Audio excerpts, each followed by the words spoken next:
Hello student, welcome to Naval Academy and myself Priyanka and I hope आप लोगों को पता भी होगा and आपको ये भी पता होगा कि मैं यहाँ पर क्या पढ़ाने वाली हूँ। बेसिकली मैं यहाँ पर साइंस को पढ़ाने वाली हूँ। साइंस में भी वी हैव तीन पार्ट हमारे पास, physics, chemistry and biology. So basically मैं यहाँ पर फिजिक्स को पढ़ाने वाली हूँ। आई होप आप लोगों को समझ में आए एंड आप चैप्टर को एंजॉय कीजिए। सो नेक्स्ट क्वेश्चन है, what is the magnitude of the gravitational force between the earth and A 1 kg object on its surface. ठीक है, आपका ग्रेविटेशनल फोर्स निकालना है किसके बीच में, अर्थ और उसके सरफेस पे कोई ऑब्जेक्ट रखा है जो कि 1 kg का है एंड गिवन है mass of the earth is this much and radius of the earth is this much. आपको मास ऑफ द अर्थ कितना दिया है एंड रेडियस ऑफ द अर्थ आपका कितना दिया है। ओके, सो अब आप क्या देख रहे हो कि मास ऑफ द अर्थ आपको ये दिया हुआ है एंड रेडियस ऑफ द अर्थ आपको ये दिया। ठीक है, कोई ऑब्जेक्ट आपको अर्थ दिख रहा है, अर्थ का रेडियस आपने सपोज कर लिया सेंटर से लेके आपका यहाँ तक का रेडियस आपने मान लिया आर रेडियस।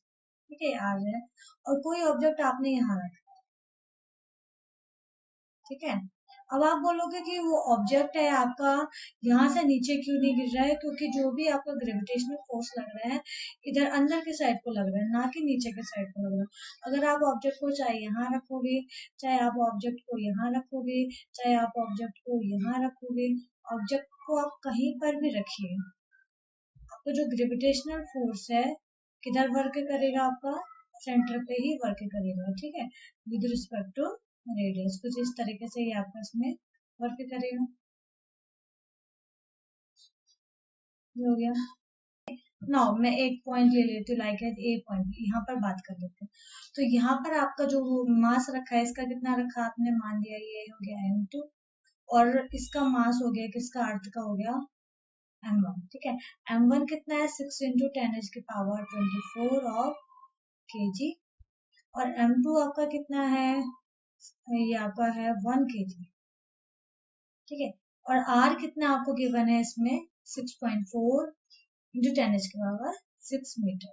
नाउ अब आप देख सकते हो कि इसमें आपको क्या क्या गिवन है, गिवन है आपको मास ऑफ अर्थ, उसको आपने माना है m1 equal to 6 into 10⁻24 kg। Mass of, यहाँ वो मून ना लेके यहाँ पर क्या ले रहे हो आप, ऑब्जेक्ट या बॉडी, इसको लिया आपने m2 वो है आपका 1 इंटू या 10⁻0 kg, कुछ ये लिख सकते हो उसको।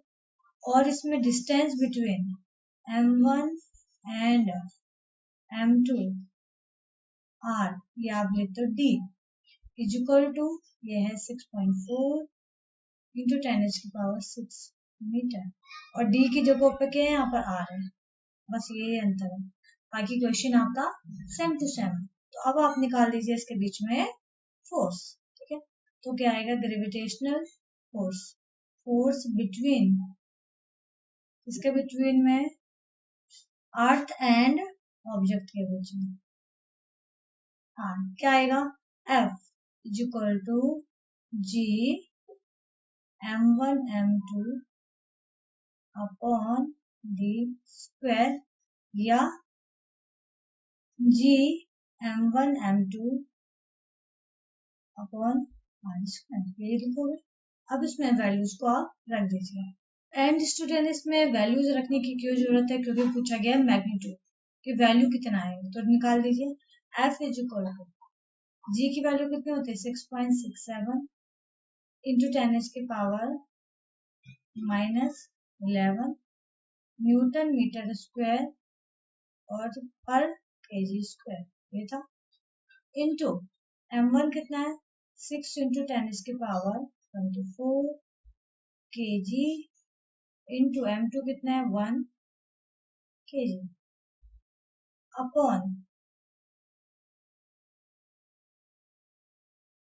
r की जगह पे क्या है आपका 6.4 इंटू 10⁻6 ऑफ मीटर। अब ध्यान रखना ये क्या आपका यूनिट किसका है, ये आपका ऐसा यूनिट है जो कि स्टैंडर्ड इंटरनेशनल यूनिट। अभी मैं आपको यूनिट भी बता देती हूँ कितने तरीके के यूनिट होते हैं, फिलहाल अभी हम यहीं पर कर लेते हैं। ठीक है, तो अब इसको सॉल्व कर लीजिए। एफ इज इक्वल होगा 6.67 इंटू 6 इंटू 1। इनको आप एक साइड ले आइए और 10 की पावर को एक साइड ले जाइए। 10 की पावर -11, 10 की पावर +24। यूनिट क्या बचा? Newton metre square. Kg -2 kg +2 upon ये क्या आएगा 6.4 इंटू 6.4 इंटू क्या आएगा 10⁻6 इंटू 10⁻6 मीटर स्क्वायर, क्योंकि यहाँ पर क्या आपका स्क्वायर है। क्वेश्चन। सो अब इसका ऊपर वाले का रिजल्ट क्या आएगा? F is equal to 40.02। किसका? इसको मल्टीप्लाई करो, इसको मल्टीप्लाई करो इंटू 24 -11, या इसको लिख सकते हो -11 +24 न्यूटन मीटर स्क्वायर। केजी का क्या हो गया?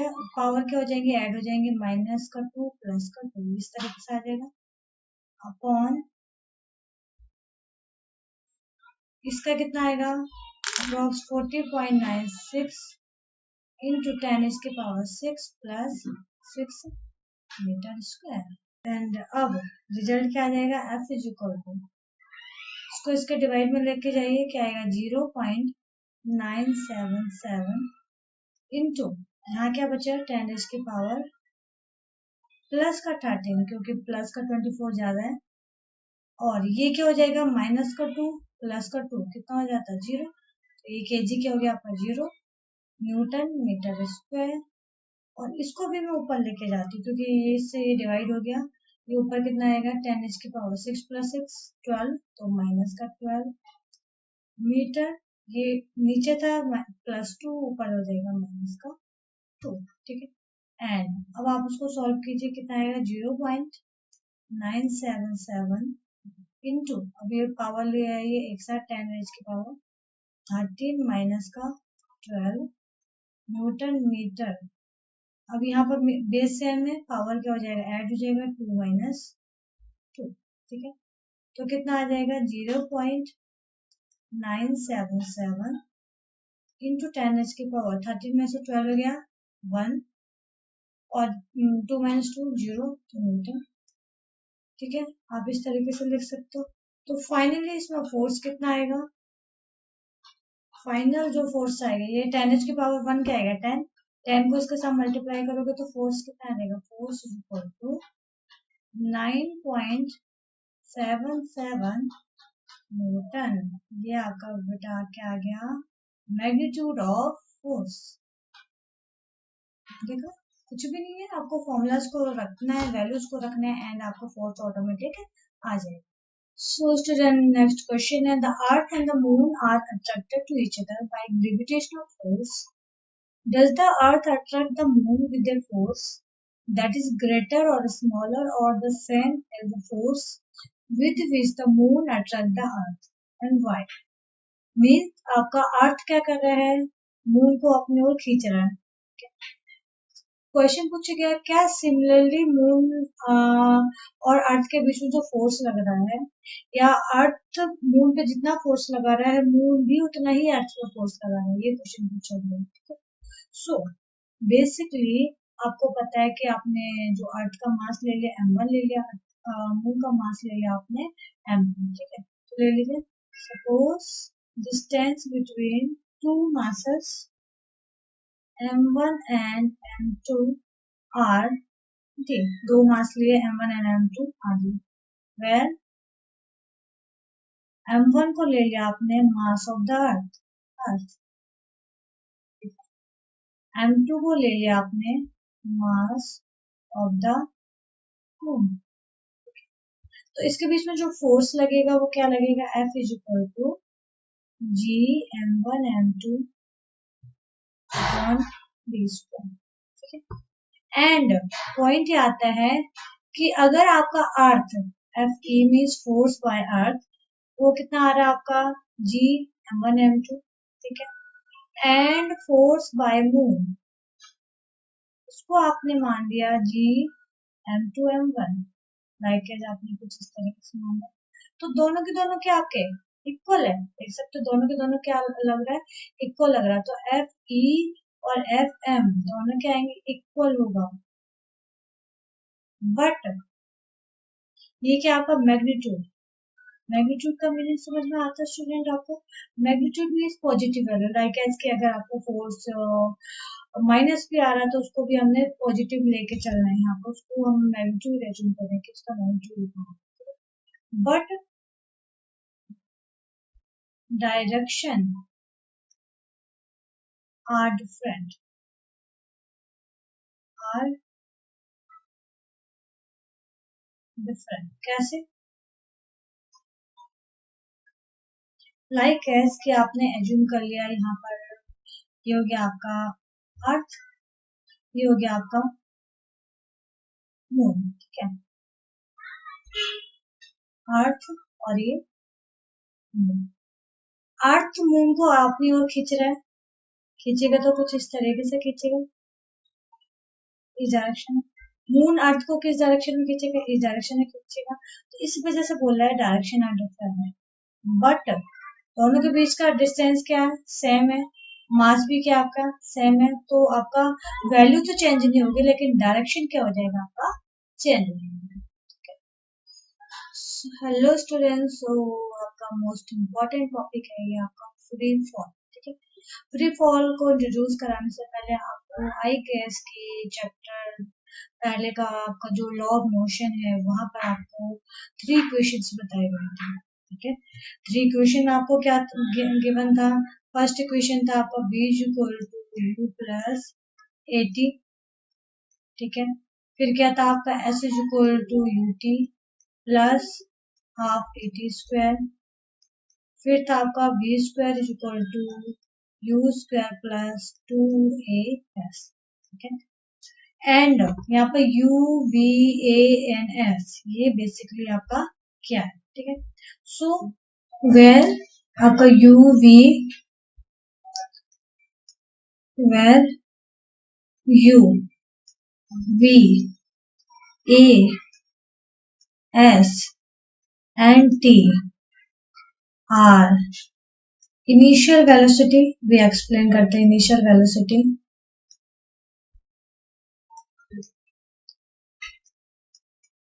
फाइनल वेलोसिटी,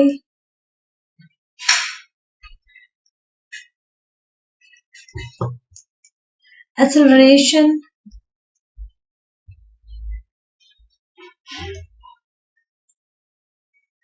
एस के डिस्टेंस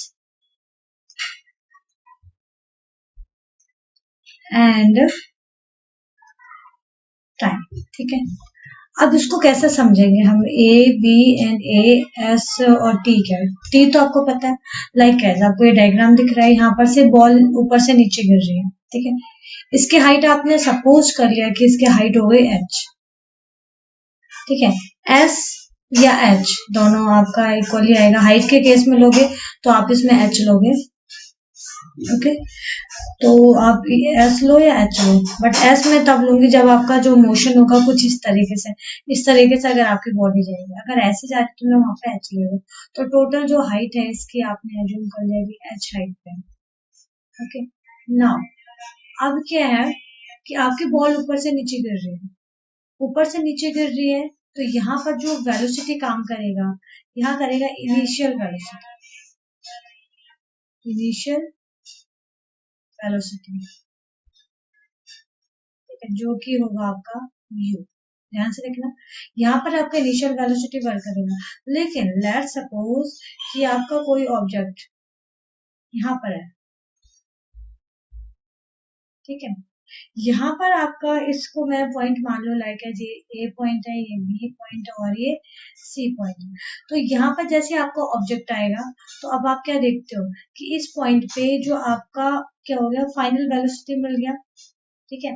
फाइनल वेलोसिटी यहाँ से यहाँ तक आ गया, मीन्स आपका कोई ऑब्जेक्ट कहीं से शुरू करता है कहीं खत्म करता है, तो खत्म करेगा तो वो क्या हो जाएगा, आपको फाइनल वेलोसिटी होगा। तो यहाँ से ऑब्जेक्ट यहाँ तक आने में वो क्या दे रहा है, फाइनल वेलोसिटी, जो कि मैं v बोलूंगी। लेकिन यहाँ से अगर वो नीचे जाएगा, लाइक अगर वो नीचे मूव करने लग गया, तो यहाँ पर जो फाइनल वेलोसिटी होगा वो किस में कन्वर्ट हो जाएगा, इनिशियल वेलोसिटी में। किसके लिए, जब आप ऊपर से नीचे जा रहे हैं, ठीक है।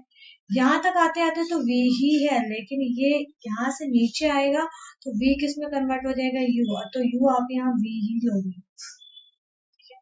एंड उसके बाद जैसे ही आप नीचे आओगे इस पॉइंट पे, यहाँ पर क्या हो रहा है आपका, अब देखो, अब यहाँ का जो फाइनल वेलोसिटी है वो यहाँ पर अब दूसरा फाइनल वेलोसिटी हो गया। तो इसको आपने मान लिया लाइक एज फाइनल वेलोसिटी, इसको आपने मान लिया v डैश।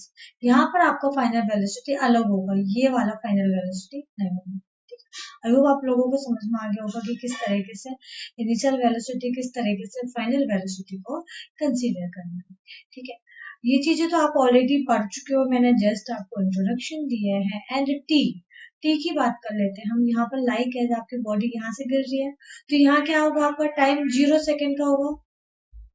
लेकिन जैसे यहाँ पर आओगे, यहाँ कुछ ना कुछ आपका टाइम बढ़ेगा, लाइक एज मैंने बोल दिया कि उसको 10 सेकेंड हो गया। लेकिन और उसके बाद अगर यहाँ पर बोल दिया तो यहाँ पर लाइक एज मैंने मान लिया 20 सेकेंड का टाइम हो, तो आपका टाइम क्या होगा, चेंज होगा। आपका टाइम अब कभी भी आपका सेम नहीं होगा, ठीक है।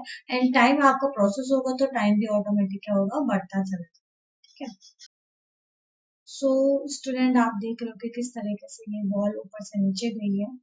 देन अब आप यहाँ पर क्या जूम कर सकते हो बेटा, अब आप क्या देख सकते हो कि ऑब्जेक्ट यहाँ से या बॉल ऊपर से नीचे गिरी है एंड अर्थ के सेंटर पे गिर रही है। तो आपने देखा था कि जब भी अर्थ के सेंटर पे गिरेगी तो ऑब्वियसली कौन सा फोर्स वर्क करेगा, ग्रेविटेशनल फोर्स वर्क करेगा, ठीक है।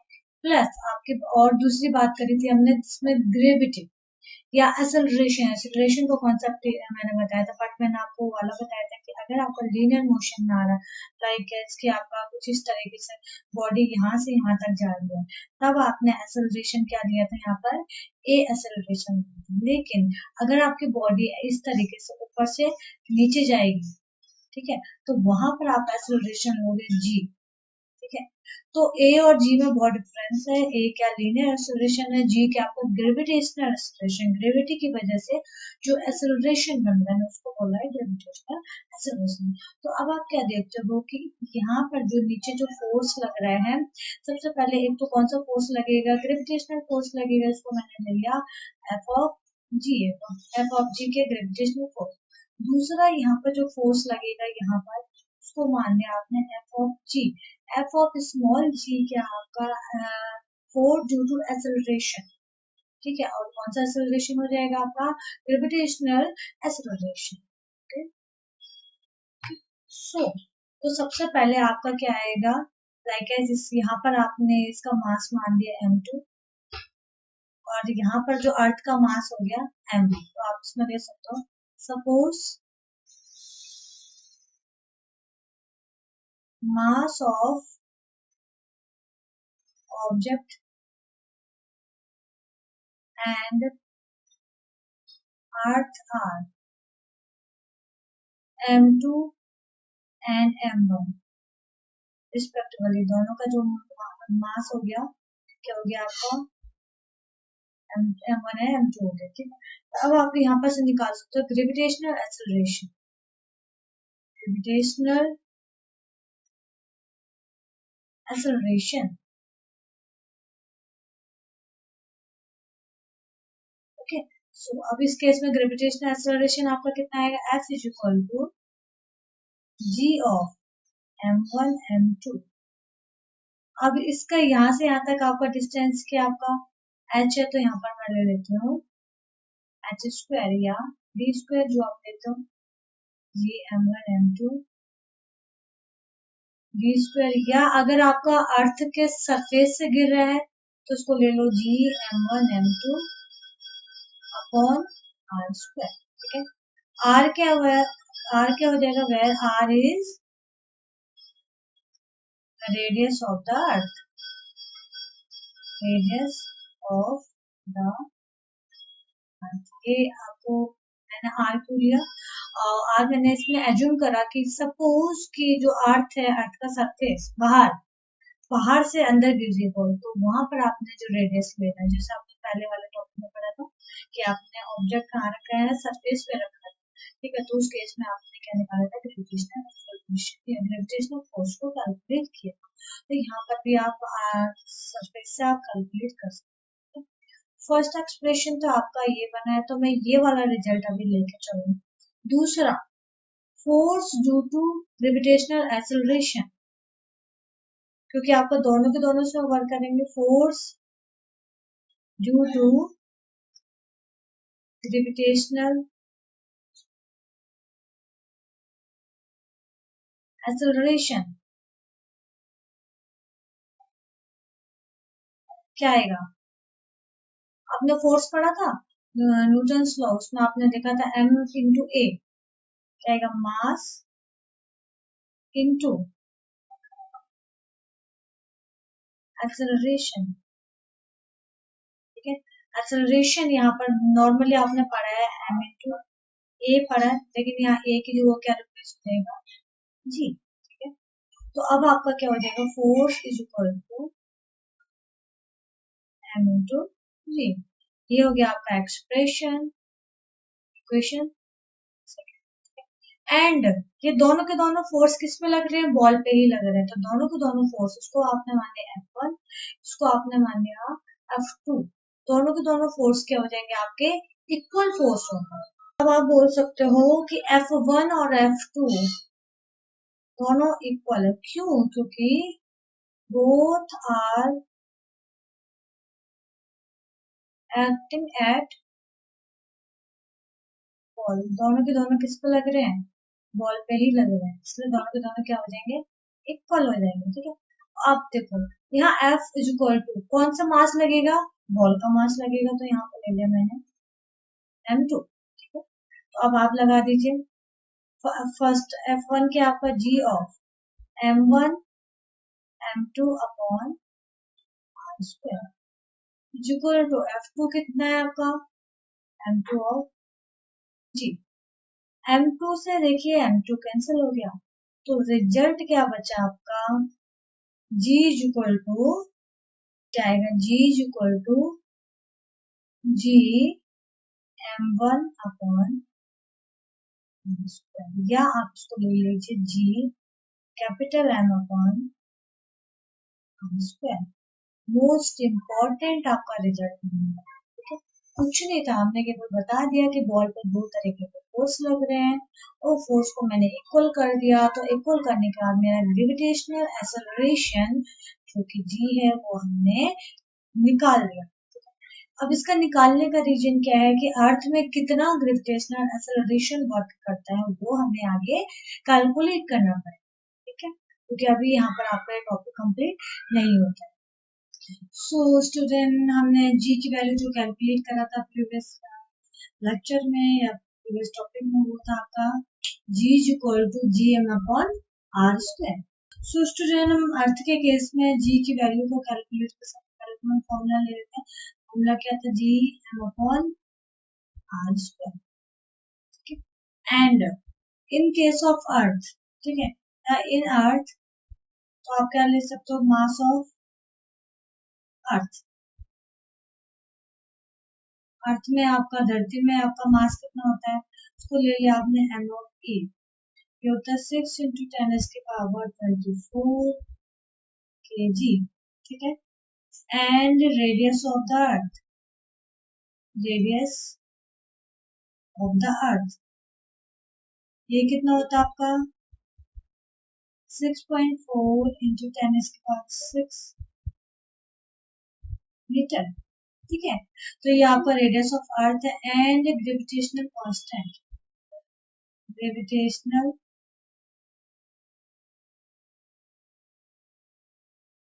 Constant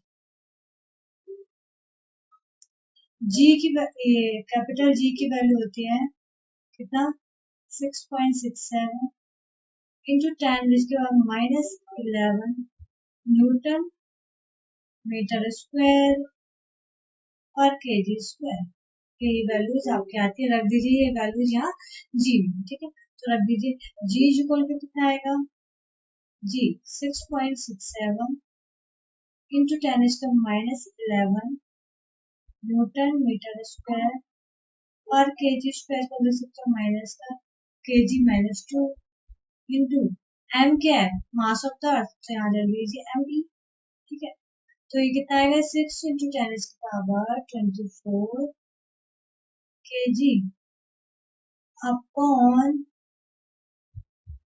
radius of the earth, radius कितना आपका अर्थ पे 6.4 इंटू 10⁻6 मीटर का होल स्क्वायर, ठीक है। अब इसको सॉल्व कर लीजिए, कितना आएगा 6.67 इंटू 6 इंटू 10⁻11 और यहाँ क्या आएगा इंटू 10⁻24, इस तरीके से लिख लेते हैं।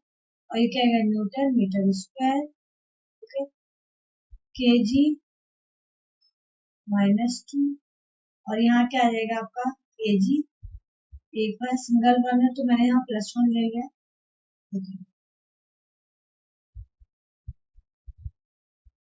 एंड यहाँ नीचे क्या आएगा 6.64 6.4 था ये 6.40 into 6.4 into 10⁻6 into 10⁻6 metre square. Okay student, then उसके बाद ये रिजल्ट क्या आएगा, ये आएगा 40.02 इंटू ये कितना आएगा, इसको आप ऐड कर लीजिए 10⁻11 प्लस 24, 1 केजी से 1 केजी गया, कैसे न्यूटन मीटर स्क्वायर केजी की पावर -2 प्लस 1 अपॉन ये आएगा 40.96 into 10⁻6 plus 6 metre square. Okay बेटा, अब इसको आप सॉल्व करोगे तो सॉल्व करने के बाद ये जो रिजल्ट आएगा जी इज इक्वल टू 0.977 इंटू यहाँ बचेगा 10⁻13 क्योंकि 24 में 11 गया 13 बचा, न्यूटन मीटर स्क्वायर केजी, यहाँ -2 था +1 है तो क्या बचेगा -1 अपॉन यहाँ क्या बचा 10⁻12 क्योंकि इससे आपने डिवाइड कर दिया तो आपका केवल बचेगा 10⁻12। अब आप उसको 10⁻12 को ऊपर ले जाइए, कितना आएगा 0.977 इंटू क्या होगा 10⁻13 इंटू 10 इसके ऊपर गया तो -12 newton metre square kg inverse और यहाँ क्या आएगा मीटर -2, तो जी की वैल्यू कितनी आएगी 0.977 इंटू ये क्या हो जाएगा प्लस का 13 लिख सकते हो 10⁻13 एंड माइनस का 12, मीटर से मीटर कैंसिल, कैसे न्यूटन मीटर 2 केजी -1, तो यहाँ पावर कितना बचेगा 1, G is equal to 0.977 into 10⁻1, okay, and बचेगा newton KG inverse. And student यहाँ पर न्यूटन वाला टर्म आ रहा है तो सबसे पहले आपने एक वाला फॉर्मूला भी पढ़ा था, फोर्स इज इक्वल टू क्या होता है मास इंटू एक्सेलरेशन ए, ठीक है। इसका यूनिट निकालोगे अगर आप यूनिट ऑफ फोर्स जो कि क्या होता है न्यूटन, इज इक्वल टू क्या आएगा मास का क्या आ जाएगा केजी, एक्सेलरेशन का क्या होता है मीटर पर सेकेंड स्क्वायर, ये कौन सा यूनिट आपका एसआई यूनिट, ठीक है। ये आप यहाँ पर न्यूटन को KG metre per second square में कन्वर्ट कर दीजिए, जी की वैल्यू कितनी आएगी, G is equal to 0.977 into 10⁻1, newton को लिखा आपने KG metre per second square और ये क्या आ जाएगा आपका kg minus 1. तो g इज इक्वल टू ये कितना आपका आ गया 10 से मल्टीप्लाई कर लीजिए तो क्या आएगा 9.77 इंटू क्या बचेगा kg +1 था वहां से -1 हो गया और इधर क्या बचा मीटर पर सेकेंड स्क्वायर. ठीक है kg से kg कैंसिल तो g इज इक्वल टू आप लोगे 9.77 metre per second square. Okay student so G की वैल्यू आप यहाँ पर राउंड ऑफ लिख सकते हो जी इक्वल टू कितना आएगा 9.8 metre per second square. Most important reason. ठीक है ये चीज आप याद रखना आप और आप देख भी सकते हो कि हमने कितना आसानी से वैल्यू को कैलकुलेट कर लिया. बट स्टूडेंट एक कंडीशन आप ले सकते हो कि अगर आपकी बॉडी ऊपर से नीचे आ रही है और नीचे से ऊपर आ रही है तब आपकी जी की वैल्यू में कैसे चेंजेस आएगा. लाइक है आपकी कोई बॉडी है ऊपर से नीचे आ रही है तो यहाँ पर जो फोर्स काम करेगा क्या करेगा m इंटू जी. ठीक है तो यहाँ जो एक्सेलरेशन कौन सा एक्सेलरेशन है ग्रेविटेशनल एक्सेलरेशन कितना लोगे एक्सेलरेशन जो कि हम बोल रहे हैं जी ये आप लोगे प्लस का 9.8 मीटर पर सेकेंड स्क्वायर. अब जब ऊपर से नीचे बॉडी आ रही. दूसरा आप केस ले सकते हो जब नीचे से ऊपर बॉडी जाएगी. ठीक है तो यहाँ g की वैल्यू यहाँ पर लोगे माइनस का 9.8 मीटर पर सेकेंड स्क्वायर. ठीक है अगर आपकी बॉडी इस तरीके से जा रही है ओके तो यहाँ पर आप g की वैल्यू लोगे 0 या g किस में रिप्लेस हो जाएगा a में रिप्लेस हो जाएगा. ठीक है और a क्या आपका लीनियर एक्सेलरेशन जो कि आपको निकालना होता है लीनियर एक्सेलरेशन. ठीक है तो इस तरीके से आप इसको देख सकते हो जी इक्वल टू क्या देगा ए और वो हो गया आपका लीनियर एक्सेलरेशन. ठीक है तो अब आप देख सकते हो कि कैसे डिफरेंट सिचुएशन में आप एक्सेलरेशन को वर्क कर सकते हो एक्सेलरेशन पे वर्क कर सकते हो. तो ये मोस्ट इम्पोर्टेंट टॉपिक है ये आप याद रखना और आपका ये बार बार काम आएगा इस चैप्टर में. इवन आपके और भी चैप्टर्स में ये चीज आपके काम आएगी.